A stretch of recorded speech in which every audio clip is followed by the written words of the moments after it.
Welcome along to the Motorhome Matt podcast. I'm Keith Gooden. And I'm Motorhome Matt. I ask the stupid questions and Matt, well, he's the expert. It's all brought to you with thatleisureshop.com. And make sure you do like and subscribe on your chosen podcast app. And don't forget to like and subscribe on YouTube too, sponsored by our video producers, arabasecreative.co.uk. In this week's episode, our product is something a little different. From Motorhome Holiday Club, we speak to Paul Kirby, the electric van man, and we hear your thoughts from the big show last month. But first of all, into the news, Matt. It's 4 weeks on from the NEC, and what's sedimented out of it all? Sedimented, like sand in water. That's the sound. It's starting to settle. Well, I'm still tired, I'll be honest. I haven't really stopped. It's been a busy old month, I say. We've seen an uplift in used motorhome sales here and online. Across lots of dealerships. And I think people went to the show and probably thought, wow, that's a lot of money. Let's go and look at second hand. And that was the theme, wasn't it, throughout the week in our conversations, was about the screen price. I'd never seen so many motorhomes over 200k. And certainly, dealers were reporting higher than average prices they'd ever seen before. So I think that's been a big surprise from the show. Coupled with the fact people were actually buying them. There were loads of deals done. So the prices have gone up by quite a lot, by the way. I think somebody said on a podcast a couple of weeks ago that a 10% increase is a lot when you're spending £40,000 or £50,000. So they've gone up a lot, but people are still shelling out. Yeah, they are. I mean, one dealer, a friend of mine, Aoife, she reported that she'd sold 3 Cartagos so far that week, which is fantastic. Well done, Aoife. Another friend of mine with another dealership did over £1 million worth of deals in one day. So it'd be interesting to know, and I'm sure somebody somewhere knows, is how much money changes hands at that show. It will be in the tens of millions, without a doubt. Of course, that relies on dealers revealing how they've performed. Many said they were sold. They'd sold 50 or 60 that week. Well, in reality, it's probably 5. It's like a Hollywood age, isn't it? Just like your Hollywood age. It's like your stage age. Yeah. You say I'm 35. Really? Are you that old? I know I don't look a day over 34, but there you go. There we are. Brilliant. But no, that was the overriding factor, I think, for me. It was brilliant, wasn't it, to meet our listeners and YouTube watchers and shake their hand. And someone did actually say you were the most famous person they'd ever met. They did, indeed. They've been living under a rock for the last 50 years. But with you. Never mind. And the visitor numbers, they were quite impressive as well. They were. I think I saw an email from the organiser. Record numbers, over 106,000 people visited the show that week. I still think it's the biggest consumer show that the NEC hosts. I'm sure that's the case, but it's just amazing, isn't it? And loads of people there for the first time. I mentioned it before in the expert theatre every lunchtime. There was an expert panel which I had the privilege of being on. The number of people that stood up with their hand in the air saying, I'm a newbie, we're yet to buy a motorhome, or we've just bought our first motorhome, and they had a question. And the number of people we met who spoke to who had just bought their first motorhome. So it's still growing, it's still as popular as ever, and it's great to see new blood, as it were, coming into this niche. Impressive figures for the NEC, but of course this podcast has more followers than 6,000. Just saying. Just imagine if everyone got together that was listening to this in one place. That would be good, wouldn't it? It'd be noisy, wouldn't it? You're thinking of a Christmas party? Let's do it. Let's do it. Round at your house? No, you've got the mansion, haven't you, with the fantastic views? Mansion? Yeah. We've got amazing views. It's not a mansion. Yeah. It is a lovely view. How many cars? How many cars was that? Yeah, let's not talk about that. Yeah, let's not talk about that one.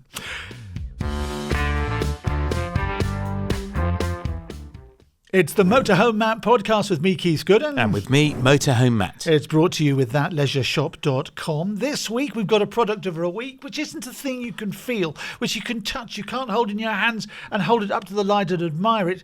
It's not a thing. It's a concept, Matt. What's your concept product? So as you'll know, if you're listening to this or watching it, I own Motorhome Holiday Company, which is our motorhome hire and sales business. And for a long time, we wanted to launch a loyalty plan. And we've done it. It's called Motorhome Holiday Club, and you pay to join the club and get access to some amazing savings on your motorhome holidays. Fantastic. What savings exactly then? Well, if you're looking to hire a motorhome, we offer you up to half price off weekends away, out of season particularly, and especially some short notice deals, 15% off your booking for next year. So if you've not bought a motorhome and you're thinking, let's just hire one for a bit, this is a great way to save money. And in 2 weekends away, you'd pay for your membership fee. So membership carries a fee of £497, but there's a whole load of savings that you can benefit from by being in the club. So picking up early, returning late, giving you that flexibility, a second driver and taking the dog at no extra cost, and a number of other benefits too. So you can find out more at motorhomeholidaycompany.com/club. £497, not 496 or 498. That's a very exact figure. Why didn't you just round it up to 499? Has to have a 7 in it. Oh, I see. Stop picking apart our marketing. No, it's fantastic. £497. It's a bargain. See, we're already £2 cheaper than you. If you want to find out more, what should people do? Yeah, go to motorhomeholidaycompany.com/club. And you can try before you buy, which is a great idea, particularly when we're talking about those prices. What was it that friend of yours had sold? What was it? Carthago. Yeah, how much are they each? Well, they vary. So £100,000 plus. Yeah, over 200,000. They're beautiful. I bet they are. Yeah, Aoife was very happy, and so were the people that bought them, I'm sure.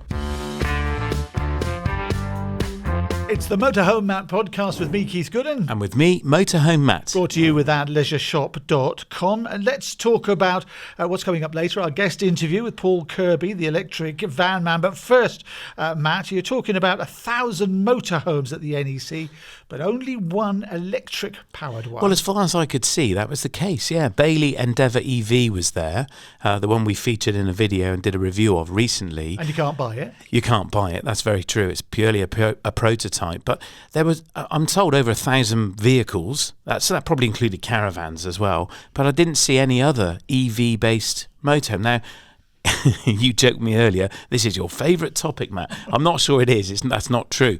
But it's certainly a massive topic. It's toilets. Toilets are his favourite. Well, camping. Oh, I said it. But it's a big topic. It's a change that's coming. And frankly, nobody's talking about it. And that I found very evident at the show, where this massive move that's coming to motorhomes, goodness knows when, but it just wasn't represented at the show with manufacturers and businesses demoing their future investment and what their future product might be. So I just found it interesting that it was only Bailey had taken the plunge, and it was a big financial plunge for them, sure, huge investment, but it was the only one.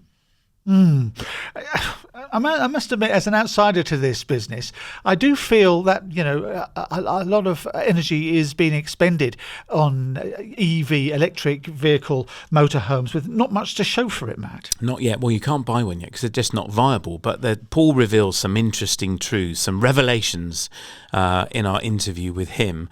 One of the issues with the Bailey EV and the Endeavour EV is obviously the range. That was the number one question. 108 miles. That's the number one question that the team were asked. What's the range?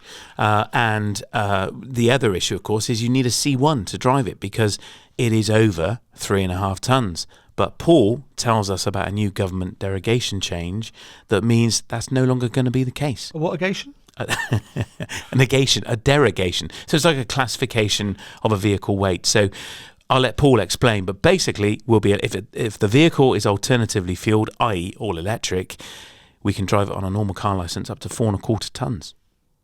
Just for EVs. If you're unsure about what you can and can't drive, look at the back of your plastic driving licence and you'll see all the categories that you can drive. Pricing, though, that's the one we're talking about. We've already been talking about these standard, or should I say, traditional motorhomes, which go for £100,000. Electric ones are going to be 20% more than diesel when they arrive, but that's already the case for cars, isn't it? It is already the case for cars, typically, yeah. And there's lots of conversations about the used value of electric cars as well. It's been in the press a lot recently.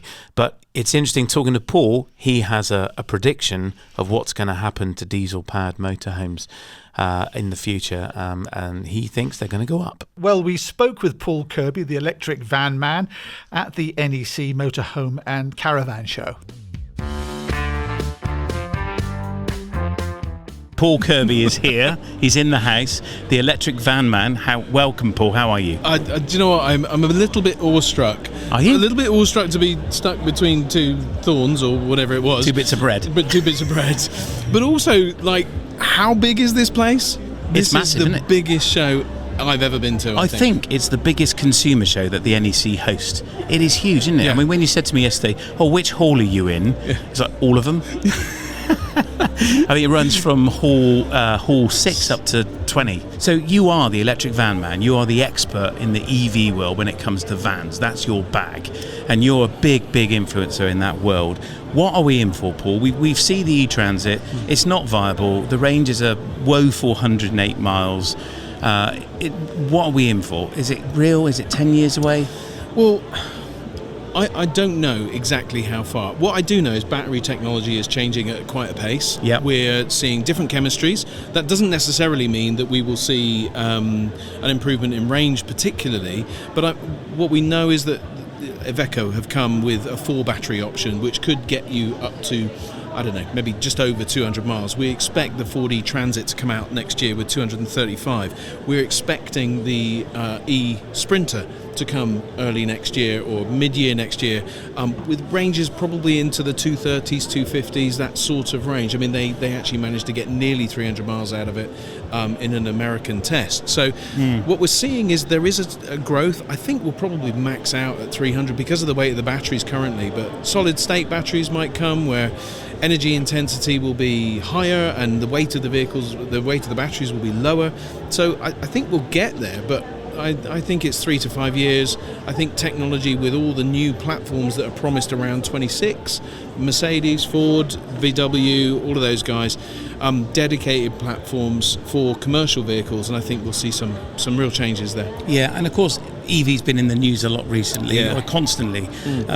Keith, let's bring Keith back in. We've been talking about Rishi's rule recently, haven't we? And this change, alleged change that Rishi's played to the consumer. I'm a cynic. It's a vote winner. We talk about the ZEV mandate, which is what? ZEV. Zero emission vehicle mandate. So, Paul, just explain to us. Zebra, elephants, and voles. Then that's not what it means. Well, it might do in some circles. Yeah. So, explain exactly what it all means to ordinary people at this show. Well, and I think that is really, you've summed it up brilliantly in the ordinary people element, because what we've done is made a load of decisions at government level. So the 2030 deferring to 2035, when actually really didn't actually change that much. So the ZEV mandate dictates how many vehicles or zero emission vehicles a manufacturer must register each year. So from a commercial vehicle perspective in the space that we operate in, it's 10% next year. It ends up at 70% by 2030. That hasn't changed. I thought it was 80%. No, that's cars. Okay. Then we don't do cars. We don't do the C word. It's not. No. Yeah, but we have a C word in it's called caravans. So 80% cars, but 70% vans. 70% vans. Right. Okay, and that's not gone away. No, that's exactly as it was. But is it true then, to jump in, a car manufacturer gets fined 15 grand per car if they don't honour it, and 18 grand per van? Oh wow! Right, and 9 grand for the first year. So there's been a little bit of a tweak in the first year and the second year around the numbers and the value, but 18 grand. So who's that going to get passed on to then? Well, you and me. Yeah, well, that's funny enough, isn't it? As usual. Have you got any money on you? Well, not anymore. But surely they're going to just honour it. They're going to do it. Who's going to do it? The manufacturers. They're not going to breach that. Yeah, they've got to. They're not going to pay 15, 17 grand per van. But when we look at the manufacturers and their plans, so Ford came out with a big statement just before Rishi made his statement, and they said, don't do it, Rishi, this isn't a good idea. And then immediately afterwards they said, you shouldn't have done that, Rishi, it's not a good idea. And Stellantis, who are the makers of like the Citroën, the Vauxhall, the Peugeot and Fiat and so on, they are committed to zero emission by 2028 for Vauxhall and the rest of the brands by 2030. So they're not going to be producing any ICE vehicles beyond that, internal combustion engines. Similarly, Ford have got a real commitment to drive that change, and they want to be leaders in that market. Mercedes are bringing all-electric platforms from 2026. So we're seeing big changes. I mean, they won't all be electric. It's only 3 years away. No, but there will be diesel vehicles available as well. Of course. But they will be all-electric platforms specifically for So commercial what vehicles. does Rishi's rule change actually mean then? It means that we've caused confusion to reign. Great. Because now Just what we need. the consumer, the people that are walking these shows, thinks, I've got another 5 years. Actually, you've got another 5 years in some ways, but the reality is the manufacturers still have the same targets, and it will be the same cost to them. They've been working on these plans for 3 years. So over that 3 years, they've organised what they're going to be doing to meet the target. Yep. They're not going to suddenly go, take the foot off the gas now. We can just, we can all chill and relax. So hang on, in a few years' time, if somebody wants to buy a diesel vehicle, they'll be able to, but there'll be less being manufactured because of this rule. Yeah. And I presume then, with supply and demand, that prices are going to go up again for something else now. Well, so we talk about this idea of price parity. So the idea of price parity is all about, everybody's been thinking electric vehicles will come down in price. Yeah. Not the case. You're going to put everything up around it. The diesel vehicles will become more expensive, not least because Euro 7 comes along in 2026, we believe, and that will push the price up of the diesel variants. They're already nearly equal. Yeah, you're talking about Euro 7, but of course, with all the zones that have been put in London for ULEZ and Bristol for the CAS there, Sure. It's not going to make any difference because obviously the air is clean with the Euro 6. They're not going to push it up from Euro 6 to Euro 7, are they? Yes, they are, and they are because some of the worst pollutants are Don't tell me Euro 6, which are clean at the moment.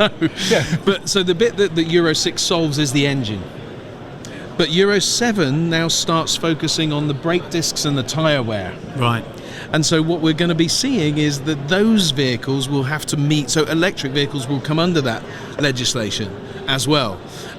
So we'll be seeing lots of changes and the prices will go up. And manufacturers are just not going to want to produce diesel vehicles. Now, for this sector, obviously, I think, there will probably be some long tail. So there'll be some diesel vehicles because that's what people... But quickly, when technology catches up and we start getting the solid state batteries, and let's be honest, these people in here are not price bothered that much. I know that they probably want a decent value. Well, it will be if it goes up by 25 or 30%. But it's not going to. The diesel vans will go up.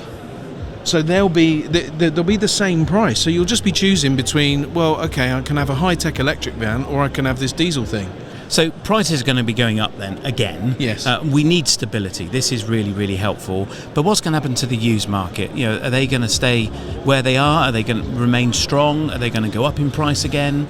So I think we're going to get instability in the used market, but I don't know that that's going to apply for your sector. Right, okay. Because I think, my gut instinct is people are wanting what they want in this sector. And I don't see diesel vans particularly plummeting. These vehicles last a long, long time and they hold their value. So I don't expect it to happen there, but I do expect it to be very unstable within the fleet sector. Okay. But I don't think that's going to impact you potentially. But what that might mean is that some people can pick up quite a cheap van, and we've got the do-it-yourself conversions here, haven't we? Where you can just put the internals of a camper van into the back of the van, and that might actually work on a really cheap chassis. They're 50, 60, 70, 80 grand plus. They're not cheap. If you're buying a cheap van, then actually it could work. But could work. Not that I'm promoting And what's your that. insight, Paul, and thus prediction for supply? That's been one of the biggest impacts we've suffered as an industry, is a lack of supply, particularly from Stellantis Group, but also all the manufacturers. So we're seeing new brands on the front radiator grills these days. What's your prediction? That's a really good question. We've got Chinese brands sort of lining themselves up at the shores almost. Yeah. And we've got Ford and Mercedes and VW all kind of changing their lineup to meet the need. It's whether or not that fleet demands it, or the capacity is more than fleet demands. Because we just heard that VW shut their factory down for a couple of weeks on their ID3 and their Cooper Born electric versions. They're just managing supply and demand. So it's if the sector has a vehicle that is suitable and will do all of the range and all of the bits and pieces, then I think you should have supply. Supply should come, but it might not be in big numbers and towards 2030.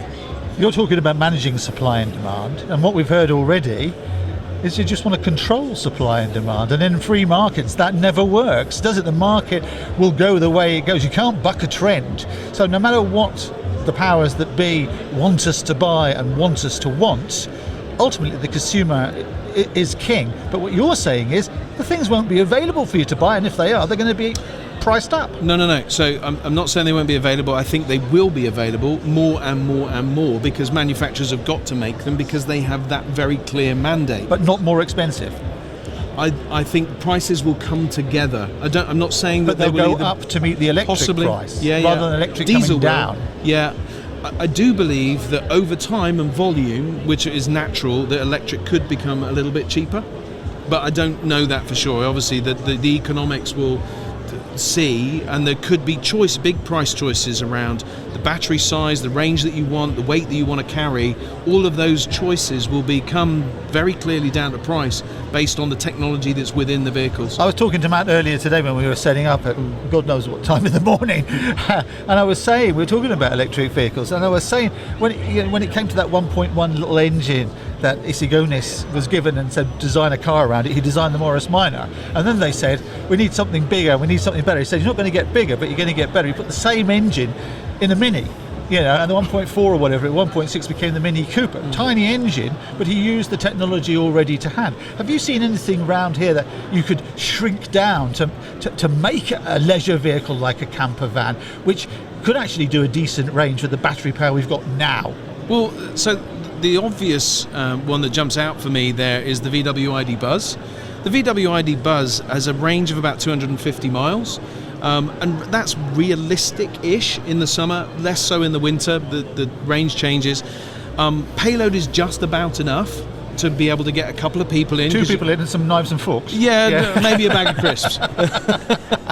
And it charges very quickly as well. So there is a number of things that will show us that there are changes afoot to make a difference for this community. I think one of the things that's exciting as well, we're like to see new brands on the radiator grills, aren't we? So there's brands from China like Geely, is that how you pronounce it? Yeah. I mean, they've just done a camper, it's amazing. Oh, okay. It's phenomenal. There's I haven't a guy, seen it. It's on YouTube, go and check it out. It is very different to what we see here in the UK and in Europe, but it's a whole new approach to a camper van that's all electric. It's absolutely pioneering. Kia as well are launching a van, is that right? An e-van. Yes. And I understand they're launching a chassis that might be appropriate for a motorhome conversion. So it'd be interesting to see, we're seeing MAN start to appear on grills. That's new, that's really recent. We might see Kia, and we're going to see a lot more collaboration, aren't we? But it's not all bad news, is it, Paul? We've got some good news. An e-van you can drive up to 4,250 on a normal car license if it's non-fossil fuel, so an alternative fuel. So at the moment that's electric. That derogation is the correct term. Has government have approved it, that it's going to be applied to motorhomes, all vehicles. Is that right? All vehicles. So they've not come out and specifically said motorhomes. Okay. But they're writing the legislation that would that affirms that all vehicles at the former weight of 3.5 tons. So the chassis, the Ordona vehicles for the motorhome, can go up to 4.25 tons, 4,250. So our E-chassis motorhome or motor caravan under the DVLA would be 4.25 tons, and youngsters can drive it on a B with a decent payload and drive on a B license. On a B category license. That's big news, isn't it? That's big news. That's just come out. It's just come out. So there's been a consultation around that derogation, which has been out for 5 years, 2018, but it only met the need of a van. So, or even chassis conversions of any kind, tippers, drop sides, all of those had to be at 3.5 tons.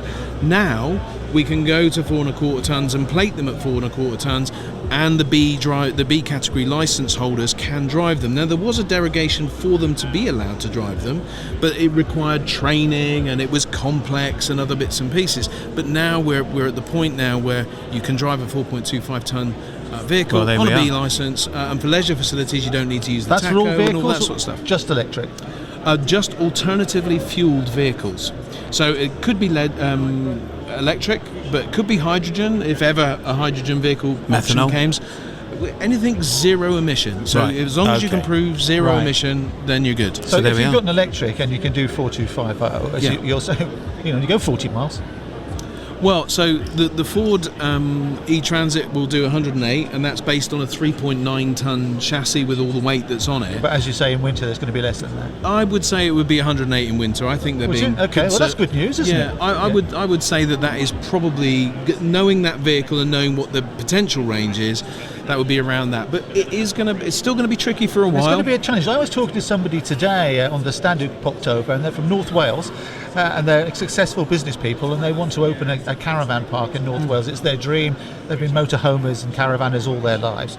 And I said, well, we talk a lot about electric vehicles here on the podcast, and they said, I'm glad about that. He said, because we're putting in charging points, but he said, we know there's no campers. It's for the cars towing caravans. Yeah. So we're in that funny no man's land, aren't we? We're in a transitional phase. I mean, the word transition is just rolled out for everything, but we've got to remember that. We've got to start, and we've got to then grow, and it grows to a point where the J-curve kicks in, and the J-curve has kicked in cars. You're right, you're absolutely right, but if I can just throw this in, transition means consumers wait, and consumers waiting are bad for sales. Well, I hear what you're saying, but I think people are buying what's available at the moment. You know your market better than I, but what we're seeing is that there is a lot of electric vehicles coming and they're being sold. I think there are challenges, definitely, and we need focus from government on the used market, on the van market, and on the truck market. And once we get all of that and get a firm head of steam, we will see that change come. That's true, but Paul, we also need education. So there's a whole load of mythology and pub talk about EVs, and loads of people have commented, and it is fair to say lots of people have made a comment on the Bailey Endeavour EV video we've put out and on socials. You're just buying your own coffin. You're going to cremate yourself. And this is the accusation that EVs explode. Yeah. It's been in the news recently that Yes. EVs have caused fires in car parks. Well, the Luton car park fire was blamed initially on a Tesla plugged in, but that's been categorically disproven. The fire service have said that they say it was a diesel vehicle. A diesel Range Rover specifically. Yeah, they have been very specific, Yeah. which struck me as odd. Anyway, obviously they're the experts and I believe them, but diesel doesn't ignite unless it's an aerosol under pressure, does it? Yeah, so it wouldn't have been the diesel bit that caught on fire. It would have been the electrical systems within the vehicle. Right. So that will have caused the fire, Yeah. and then the explosions come with the fumes in the tanks. Yeah. Now, what's interesting though is that we talk about thermal runaway. Now, in those 1,500 vehicles or 1,200 vehicles that went up, there will have been a significant portion of electric vehicles. Mm-hmm. And we haven't heard that the whole place went to pot. Now, that fire might have burned more intensely because of some of the chemicals, but one, it didn't start with an electric vehicle, and two, electric vehicles are 24 times less likely to catch fire than their diesel 24 times less likely. 24 times less likely. That is an incredible statistic, isn't it? But why are people so keen to jump in and blame electric vehicles if something goes wrong? Why is that? I don't know. I think everybody's afraid of change, right? I think we feel railroaded into this. That's the problem, isn't it? I think that's part of it, but I think your community is one that embraces sustainability and enjoying life, getting the very best out of life. Well, listen, we want good air quality, don't we? Yeah. We want nice environments to operate in, and moving to electric gives us that. Now we want the freedom also, and we believe that diesel gives us the freedom of 400 or 500 miles on a tank or whatever it might be, or it's simple. So we've got to get to that point where we provide your community in particular with vehicles that meet some what of we their need needs. is education, and I've quoted you a number of times that we're going to spend the next sort of 10 years undoing what we've traditionally done for 100 years. Yeah. You said that in a recent podcast we did together at Campervan Campo, and we need that education. We need that encouragement, and we just need experts like you, Paul, to give us the facts. so many news channels are just quick to run clickbait stories that, all these falsehoods they're just not true. We need truth. We need brilliant people like you, like Quentin Wilson, people who are big spokespeople for the industry to speak up, and we need to get their voices heard. So we're hoping to get Quentin on the podcast to talk about some of this FUD stuff, the fear of uncertainty and doubt. It's really real in this industry. We are scared of change. That's the reality. We've been doing what we've been doing for a long time. This change is being forced upon us. So we need your help. So we're going to keep in touch with you, Paul. Absolutely. We want you to keep telling us. We're going to get updates from you, I hope. And I hope as you're listening to this or watching it, that you will appreciate Paul's presence again, because you've got the inside track far closer than we have on what's happening outside our industry, and what happens there influences what happens here. So it's great having you with us today. Please do have a look around the show. I'm gonna pick it apart and pick some brains, and we'll catch up again, I think, next week over dinner. Yes, I'm really excited. Thanks for having me. I hope it's not an electric cooker. Yeah, me too. Otherwise, I'm going to walk out immediately. It'll be a gas hob, I have to admit. In fact, it might be a takeaway. Even better. Thank you again, Paul. Great to see you, and thank you for coming into our world. We really did appreciate you having a look around the show and giving you a flavour of what we experience here with vans and with motorhomes especially. Paul is actually the 5th most influential man in the world of EV, according to some survey somewhere. Elon Musk is number 1. I want to know who's number 2, 3 and 4. Are you not on that chart? No, of course not. Oh my goodness. Well, we are on the charts, by the way. As we record this, we're number 7 in the Apple Motoring and Leisure podcast, ahead of Real Dealers and Top Gear. Top Gear, I know. We went to number 2 in New Zealand. Did you see that? Ah, really? Yeah, we went to number 5 in the UK. And Top Gear dropped down below number 10, which is just incredible, isn't it? Thank you very much. How do we get to number 2 in New Zealand? Can we go there? we have a large woolly listenership, obviously. A what listenership? Woolly, woolly. As in sheep. Okay, then. Well, I mean, on that interview we've heard from Paul, he let some cats out of bags there about Euro 7, for instance, and ULEZs and CAZs, or what, if you like to call them. At the moment, if you've got Euro 6, you're compliant, and the air is clean and everything's wonderful. But when Euro 7 comes along, he did more than intimate that actually Euro 6s are going to get charged these CAZ and ULEZ fees. Call me a cynic, hey? You're a cynic, hey?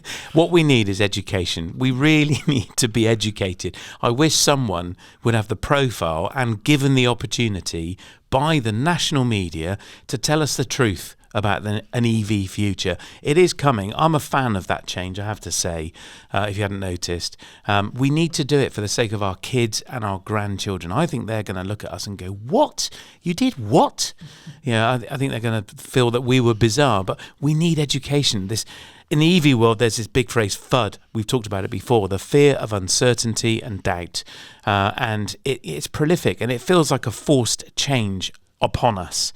And we have no choice in the matter. And now we're being told we're going to have to pay more for them as well. Okay, we'll get a choice between diesel and EV for a while.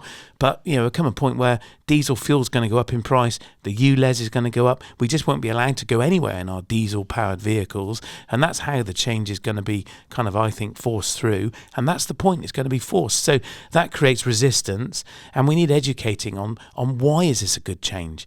Some of the myths that are out there, they just need dismissing. And I wish the press would allow some great spokespeople like Paul and many others the airtime to educate us and give us the facts. Yeah, not least, we'd like the government to tell us where they're going to make up the money for if we don't have diesel and petrol vehicles on the taxes and the VAT on top of the taxes that we're charged. And, call me cynical. Yeah, well, is our electric going to go up? Cynical? You're cynical. All right, Cinny. Yeah, call me cynical, but I think the ULEZs and CAZs are where they're going to get the money from. Do you reckon? Yeah. They'll put up electricity as well. Surely there's going to be some, more VAT on energy, and it has to be replaced, doesn't it? It's coming. It's a big chunk of change. It is a big chunk of change, yeah. Yeah. And all that creates fear, uncertainty, and thus doubt, and we stop believing that it's a positive change, and that's the problem. That's what needs to be addressed. It's the Motorhome Matt podcast with me, Keith Gooden. And with me, Motorhome Matt. It's brought to you with thatleisureshop.com. We normally do a Q&A here, but we're not Q&Aing this week. No, it will be back, don't worry. What we're doing is some of the chats that Matt Chats had with people at the big show at the NEC. First of all, we are going to hear a Matt chat with Amanda and Howard. I'm here with Amanda and Howard at the end of a day at the Motorhome and Caravan Show. It's the end of the show. It's Sunday night, and they've come back to the stand with some news. Amanda, what's happened? We've bought a motorhome. Well done. What did you buy? We bought a Swift. It's the 694. With the Very island nice. bed. With the island bed at the Yes, back. Yeah, yeah. very nice. A heavy one.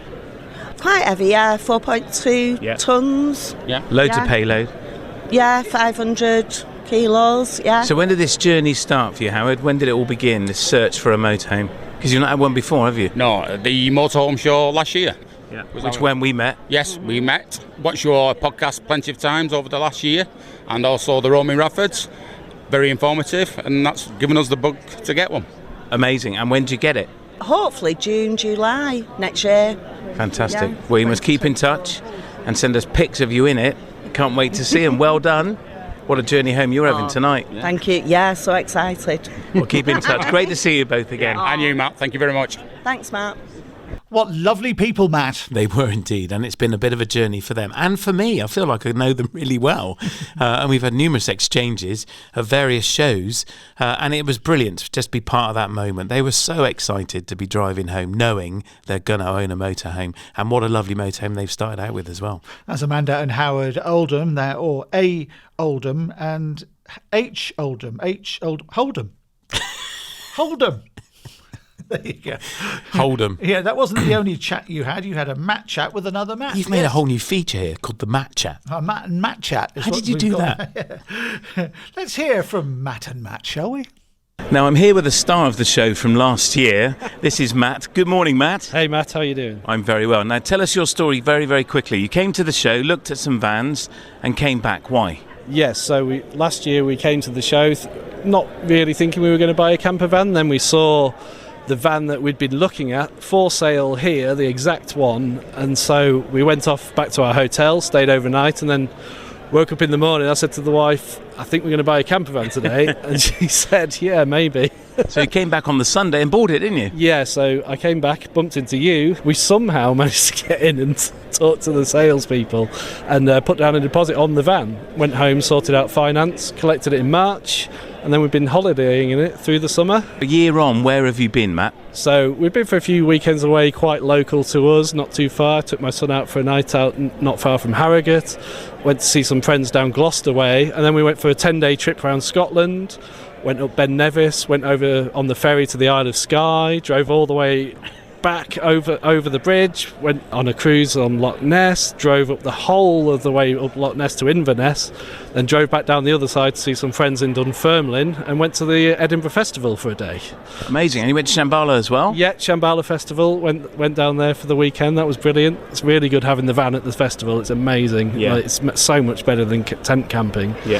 Right, But- okay. And now we're here again. Let's Yeah. see what happens. And what brings you back? You're not going to buy another one, are you? No, we've got friends in Birmingham. Just a bit of an excuse to see them and maybe get some accessories. Yeah. Get a motorhome orange tote bag. You've got one. Yeah, I know. We've got, Another one. we've got 4 now, I think. Love it. Matt and Matt having a chat. There we are.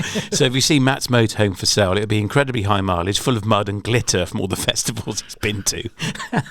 Sounds like he's having fun though, doesn't it? Yeah, it was a great story because they came last year so excited to come back on for a second day and make the purchase. And so to bump into them again, they very kindly came and said hi. And it was great to meet him and the kids again and just hear their story. It's it's real world. I love it. It's great.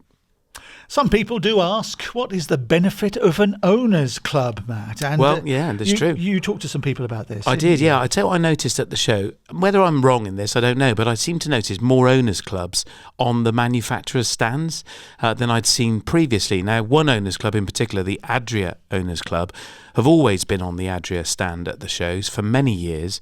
And I spoke with Paul and Linda Ginger about the club, and I asked them, why join an owners club? It's the benefits for the members, really. The club is independent. It's fully supported by Adria concessionaires, and is the only owners club that is. And there are lots of benefits for the members for when they join. Advice and help is probably the main one that a lot of people come to us for. People like yourself are very active in giving good advice out to our members. We have a club website where we can put stuff for sale so the members can look on that. We've also got a closed Facebook page just for the members alone. We do newsletters, birthday cards for the members. That's the main thing, but we also do lots of trips and rallies, and not everybody is into doing trips and rallies, and we fully accept that. But we've got a hardcore, probably about 70 or 80 units that dip in and out of all the trips and things that we organise. And for example, we've just got back from Greece, having done a 3-week tour around Greece, and that was last week. Next year we're looking at going to the west coast of France, the Peak District for a UK rally, possibly Poland in September. And then every third year we go down to Slovenia and visit the factory. And we find that is really popular. And if I'm honest, that's the reason I joined the club myself in the first place, was to do the trip to Slovenia and have a look around the factory. It's a brilliant trip, I have to say. What a great country. Yeah, it's absolutely amazing, and it's a beautiful country as well. Beautiful. So, Paul, that gives us a bit of an overview of the Adria Owners Club, which is a very active owners club. I can vouch for that myself. But Linda, for you, what's the merit for you of belonging to a club like that? I think the main thing is that you get lots of new friends. We've made friendships going back now over 10, 12 years, and they've remained friends. Obviously, we've got friends who've now sadly no longer with us, and that's quite sad, but we still remember them every single year. They get mentioned. We always have a fantastic Christmas party where we all get together, have a good old knees up, and drink lots and eat lots of food. So that's good. And also, I think for new people, it gives them the confidence to have someone there to ask questions when you're travelling either in the UK or abroad.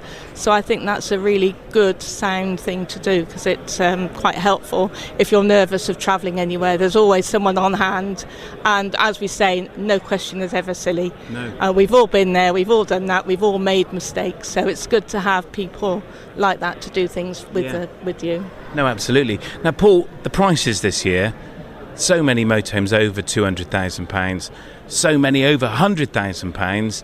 Is that stopping people buying and joining a club? It doesn't appear to be. Right, okay. They're still selling them, and we're still getting the club members joining us. We've had a couple of inquiries already this morning. People have got orders in but haven't got the motorhomes yet, and the point we make to them is, well, you can join now, but your membership will actually take effect from when it's sat on your driveway. So you'll be a member of the club because it's done yearly. It'll take effect from when you get the motorhome. But they're still selling them. Yeah. They're still selling them. There's some very happy dealers around, I have to say. Yeah. And where can people find out more about the Adria Owners Club? Go on the website at clubadria.co.uk. Special thanks to Paul and Linda for taking the time out to speak to me at the show. Lovely to see you guys. And great to see lots of the club members as well. And the Adria Owners Club is one of the most active clubs, I think. I'm a member, having owned an Adria, or still do. And of course, Adria are built in Slovenia, which is why there's such a big trip down to that lovely place every 3 years. So yeah, if you want to find out more, go to clubadria.co.uk. There you are. There you have it. That's the Motorhome Matt podcast for this week. If people want to get in touch, Matt, what should they do? If you've got a question, you can ask it at mhmp.info/ask Matt. Or you could leave us a review at mhmp.info/review. We'd love that. That would be great. And don't forget to subscribe on YouTube, which is sponsored by our video producers, arabasecreative.co.uk.